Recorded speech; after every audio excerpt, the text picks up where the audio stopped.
আমি কখনো পেন দিয়ে আঁকিনি। এই জীবনের প্রথম এই একটি পেন দিয়ে আমি এই ছবিটা আঁকলাম।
নমস্কার, আমি আমার ভাবনা দিয়ে আমি একটা ছবি এঁকেছি বাদক, এবং এটা মনে হচ্ছে যে কখনো কাঁথা সেলাইয়ের ছবি, কখনো চটা দিয়ে যে তৈরি করা হয় এইগুলো, যেমন এই যে চটা আর ভাবনা দিয়ে করেছি আমি। দেখুন,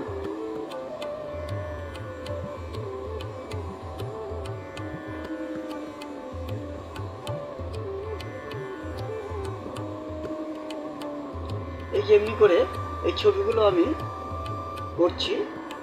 কেমন লাগছে একটু বলবেন। হ্যাঁ, আর ছবিটা আমার পুরো নিজস্ব ভাবনা দিয়ে আমি এই ছবিটা এঁকেছি, একদম মনের থেকে। আমি একটু নতুন কিছু সৃষ্টি করতে চাই, যে সৃষ্টির মধ্যে দিয়ে বেশি আনন্দ পাওয়া যায়।